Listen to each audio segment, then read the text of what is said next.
আপনাদের মাঝে গ্রামের নতুন একটি কথা নিয়ে চলে আসলাম এবং আমাদের গ্রামে কি কি ঘটতেছে এবং কি কি ঘটে সবই এই ভিডিওতে দেখতে পাবেন। তো এই যে আমার হাতে দেখতে পাচ্ছেন একটি ঘড়ি, ঘড়িতে বাজে সোজা 12:45, তার মানে 15 মিনিট বাকি আছে একটা হইতে। তো আরেকটি দেখতে পাচ্ছেন আমার হাতে টিস্যুটি কে জন্য অবশ্যই আপনাদের আমি তুলে ধরবো।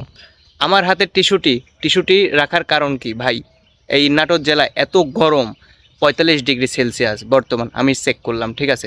এই যে আমি বাগানে চলে এসেছি, আমাদের বাড়ির পিছনে বাগান, তো বাগানে এসে ঘাম মুচ্ছি এবং ঘড়ির টাইম দেখছি কখন দুপুরে একটা হবে এবং গোসল দেব।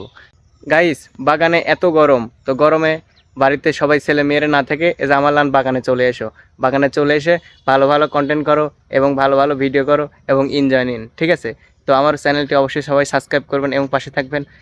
এখন টাইম হলো ভর দুপুর, মানে 12:50। তো দেখেন এই টাইমে আমি এসেছি আমার এক বাগানে। তো বাগানে এসে দেখি ভাই টানা রোদ।